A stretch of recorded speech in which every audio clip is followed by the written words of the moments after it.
Hello, everyone. Welcome back to Impact Media. Today, my guest is Rob Caughlan, and Rob has worked for U.S. Congress, the Environmental Protection Agency, and also in the White House under the Carter administration. He has collaborated with Robert Redford on 4 projects and was featured for his environmental advocacy in People magazine, Vanity Fair, and Image magazine. He's also a lifelong surfer that goes by the name Birdlegs. And today, he's going to share his story from college to present day. His experience working as a copywriter for politicians such as Diane Feinstein and Pete McCloskey, and also as a writer and filmmaker. He has been instrumental in successful litigation against major environmental polluters in some of California's highest profile environmental lawsuits. And he's going to share with us his insights and his successes over his long and storied career. I'm so honored to have him here today. Rob, how are you doing? I'm doing well, thank you, Mike. My wife and I got our COVID shots, and we've been hiding from the germs for the last year, so we're excited about being safe here.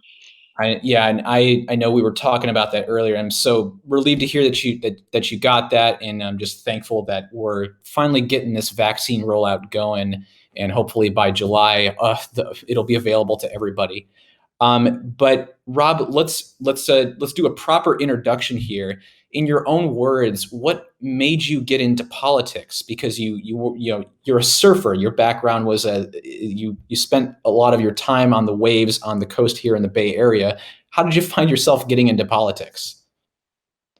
Well, that's a good question. I Part of it, I suppose, was President Kennedy challenged my generation when I was in high school to go out and do something good for the country. And I remember thinking, oh, yeah, what am I going to do for the country?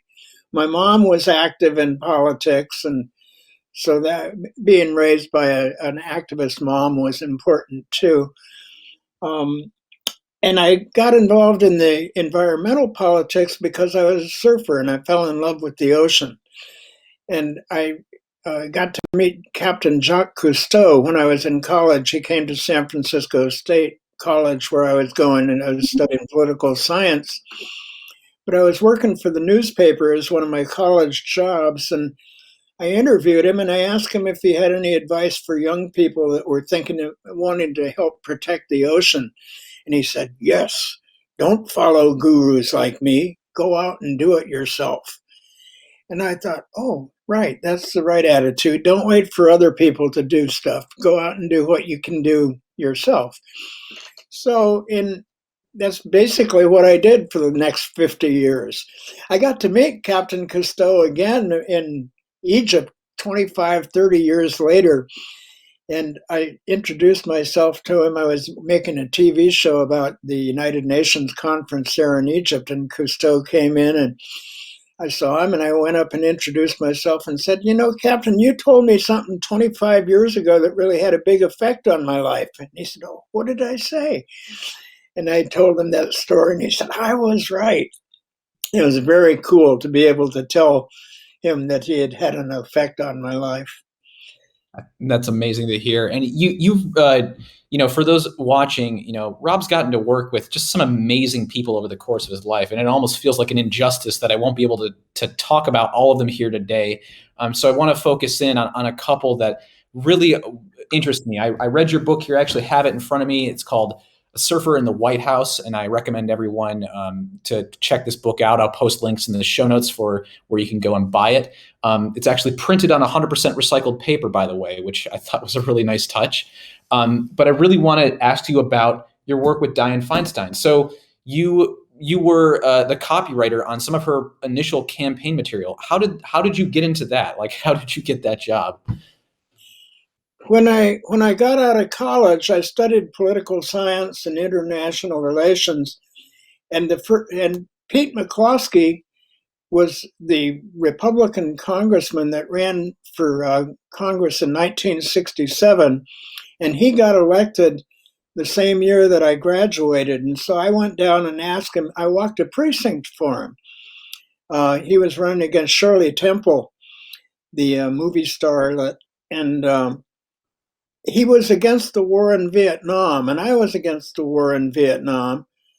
And so I walked a precinct for him, and and he won. And so when he won, I graduated. I went down and asked him if he had any jobs, and he said, "No, I already staffed up, but um, my campaign management firm is looking for a new press secretary, and maybe you should go down and apply for that." And Sandy Weiner was the campaign manager. He was at the height of his career then. He was a very hot political campaign management firm. And so I got the job with Sandy, and one of his first clients was Diane Feinstein, who was running for the Board of Supervisors in San Francisco. And so I worked out of the ping pong room on the third floor of her house when she lived on Lyon Street for a couple months before the campaign started. Got to know her well, and I've always liked and admired her. And she won first place in that campaign, so she became the president of the board of directors of the board of supervisors. And so when what's his name killed Mayor Moscone and Harvey Milk, she became the mayor. And so, yeah, we've been friends ever since. And that was how I got it.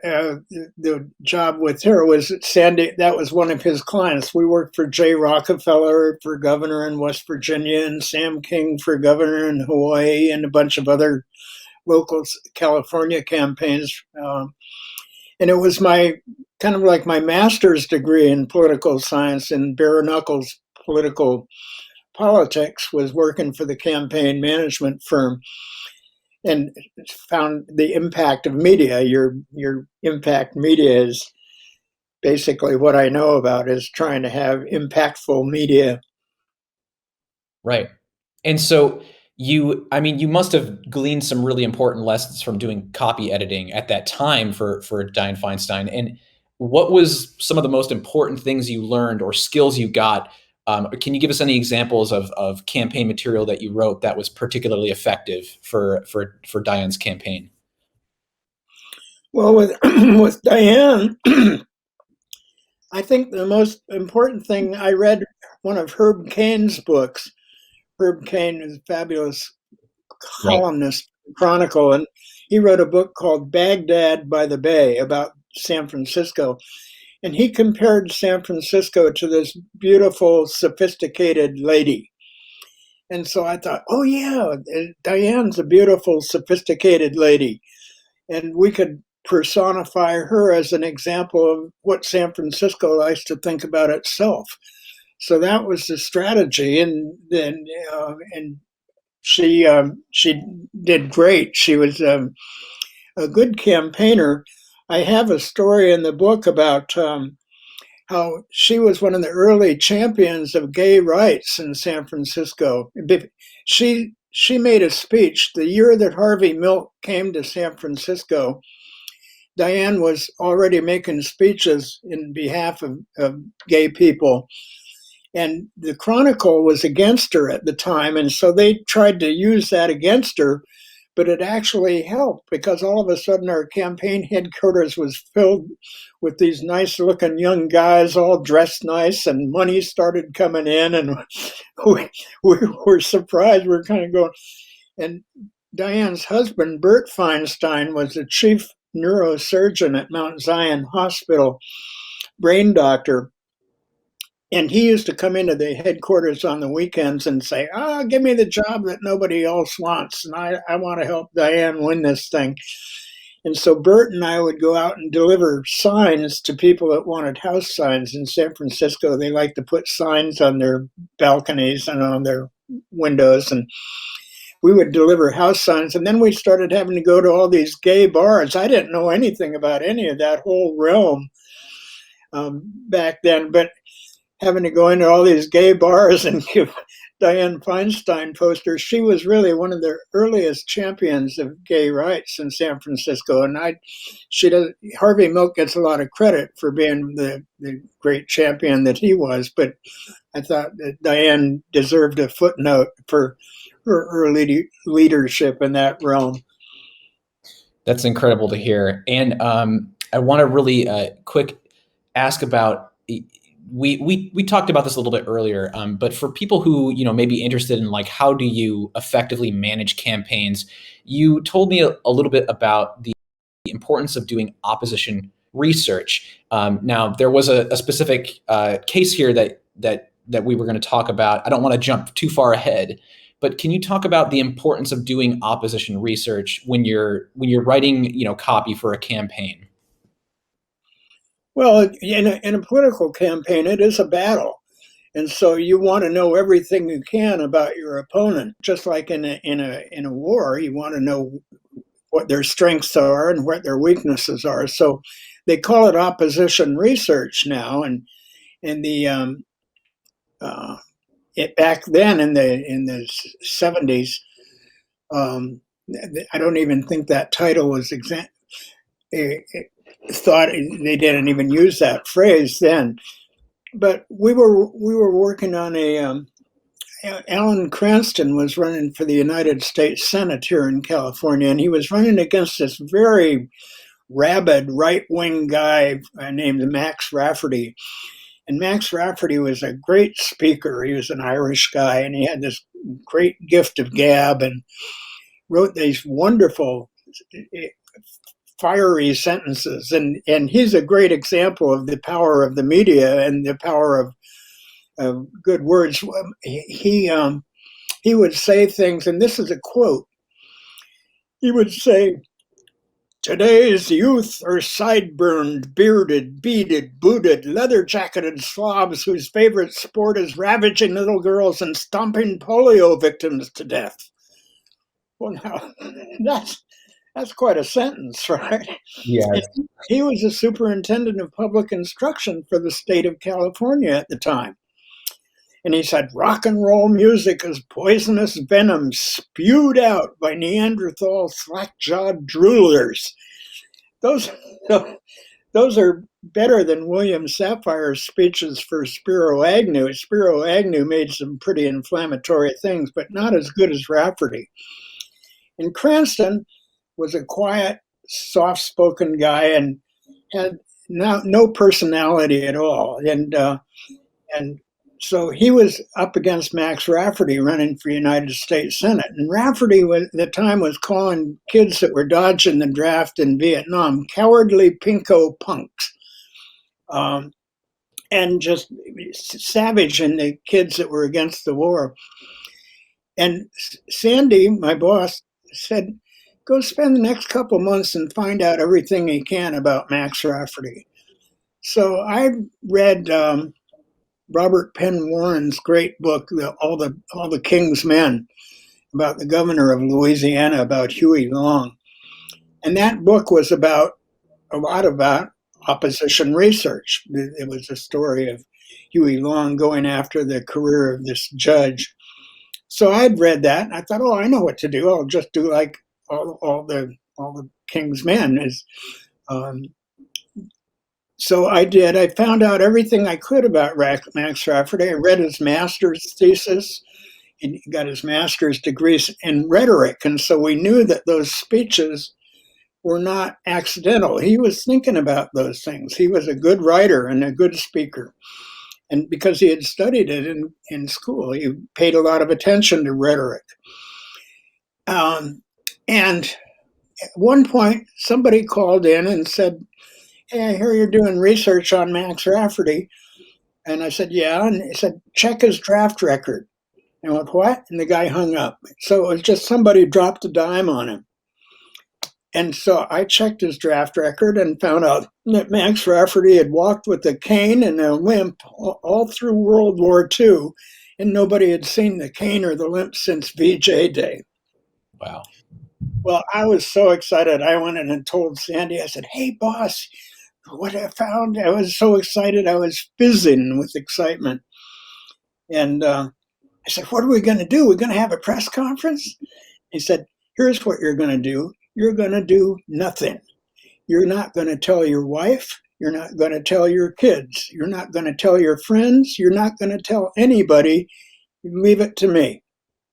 So that was like in, I don't know, August or something like that. And a week before or 2 weeks before the election, a newspaper columnist in one of the Southern California papers, I think the Long Beach Independent, came out with doing a series of stories on the election, and the third part of the series was Max Rafferty's war record. And that hit the press, and all of a sudden, all the reporters and everybody was focusing on the fact that Max was calling the kids pinko punks, but he had dodged World War II. And so the hypocrisy of that just repulsed people. He went down in the polls. His campaign never recovered from that. So that was the importance of opposition research, and that was just knowing that he was being such a hypocrite. Well, that's it. I just wanted to make sure that I highlighted that story because it's this really interesting case about how opposition research can be so effective. And we're already speeding through this episode, so I want to make sure we get to the case where you worked with a lawyer by the name of Mark Massara.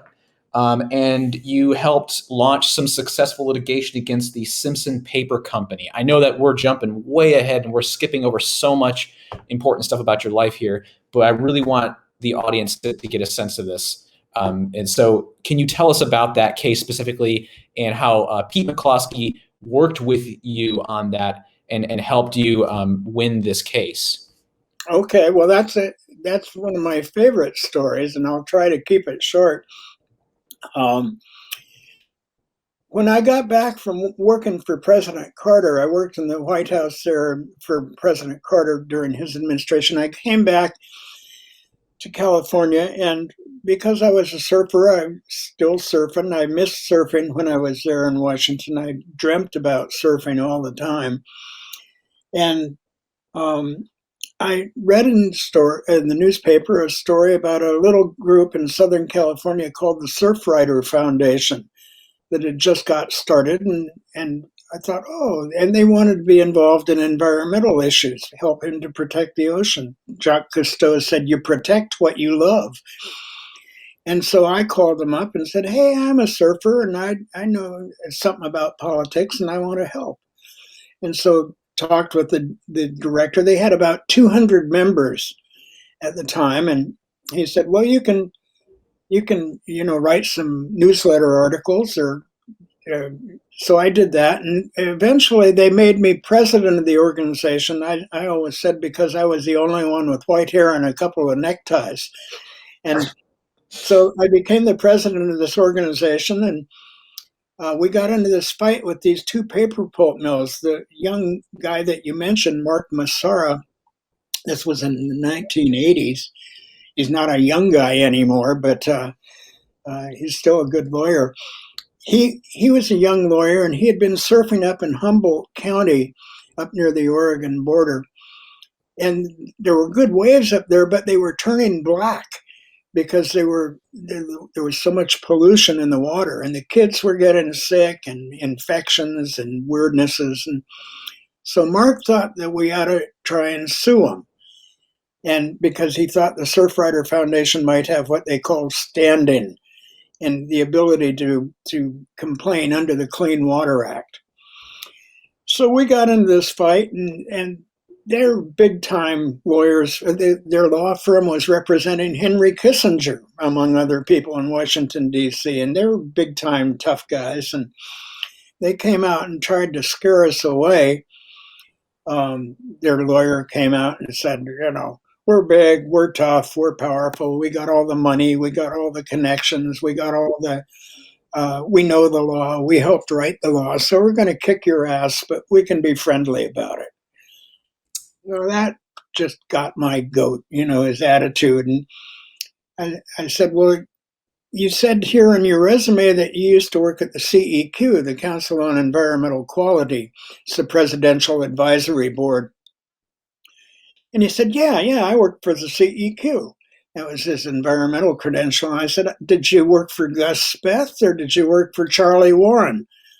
And he was surprised that I knew those names. And he said, well, actually, I worked for them both. They were the chairman of the organization. And I said, I guess your office was there in Lafayette Square, right? And he said, yeah, Lafayette Square. And I said, well, I was across the street. He said, across the street. And I said, in the White House. And Mark said afterwards, he said, Rob, you made the guy's face twitch when you did that to him. And he said, in the White House, what were you doing in the White House? And I said, working on environmental policy. And he said, well, what do you guys want? I said, we want clean water. He said, what are you going to do? I said, we're going to put your feet in the fire and then we're going to fan the flames. That was our total legal strategy. We didn't know what we were doing. He just got my goat, right? So that started the fight. We fought him for 3 years. And at one point, Mark said it would sure be nice if I could talk to somebody who had spent more time in court than I have. He was right out of law school. And I said, well, let's go prostrate ourselves at Pete McCloskey's feet. He helped write the Clean Water Act, and see if he'll help us. And so because I had helped, I walked that precinct for Pete in 1967, and this was 1980. Right. Pete still remembered and still was a friend. And he said he loved it. He's an Irish guy. He likes a good fight. And he said, this is like Gidget versus Goliath. And he got right into it. And he really elevated our case and really helped it. He was too big a guy to sweep under any rugs. And so nobody could argue with him. He wrote a book on constitutional law. He had been in the Congress for 15 years. He was retired then, but he helped a lot elevate the case. And we ended up the day that we settled the case, we made him put $50 million worth of cleanup technology in their factories, build the Community and Ecology Education Center, print all their progress reports on recycled paper, pay $5 million in penalties, and build the surfers' solar heated showers. We beat them to a pulp, as I had to say. And the day that we signed the papers was the day that Mark Massara turned 30. So it's a great example of how young people can have an important place. He was just in his 20s when he did all that. He did all the heavy lifting in the case. All I had to do was go and be the bad guy in the meetings. And I think I learned a couple of important lessons from that case. One was that sometimes the justice system in America works just the way it's supposed to. That was an important thing for me to know. Second, it's not good enough to have environmental laws. Environmental laws are very important, but you also need to have good executives. You need mayors and governors and presidents that will enforce the laws. The Clean Water Act had been there for 10 years, but Reagan and Bush hadn't been enforcing it. And then the third thing was that if surfers can do something good to help protect the environment, anybody can. So it was a great fight. I'll always be proud of that and proud of the Surfrider Foundation. And I didn't get involved, and I kind of dropped out of the Surfrider Foundation, and 20 years went by. And then they asked me to get involved in another fight against a billionaire in Silicon Valley that wanted to close off access to a beautiful little beach here called Martin's Beach, and it's in my home county. And they asked me to get involved, and so I got involved, and I asked McCloskey again to get involved and help us. And so McCloskey asked his law partner, a guy named Joe Cotchett, who is a super heavyweight lawyer who is not intimidated by getting into a fight with a billionaire. And we fought that case for 3 years, all the way up to the United States Supreme Court, and we won in the Supreme Court there. So that's another fight that I got into in the legal system, where the justice system worked the way it's supposed to. So, Well, yeah, I'm sorry. Go ahead. What were you going to say? oh, I was just going to say I'm really proud of what happened. The Surfrider Foundation now has 65,000 members and 250,000 Facebook friends and members all over the world and chapters all over the world. And my wife and I went to Holland a few years ago, and the Surfrider Foundation people there rolled out the red carpet for me, and Holland. It's very fun. I'm very proud of the Surfrider Foundation. Well, you should be proud of the work you've done. It's an incredible body of work, and I didn't do it justice. We didn't even really get to talk about your career working in the White House and the EPA with Jimmy Carter. But I just want to make sure people know what the book is. Again, it's A Surfer in the White House, and I will post links to it. We have reached the end of our episode. I'm so sorry that we didn't get to talk about anything else. I'm going to transition us into just chatting, and then we'll field some live questions from there. So just sit tight. Thank you. Thank you.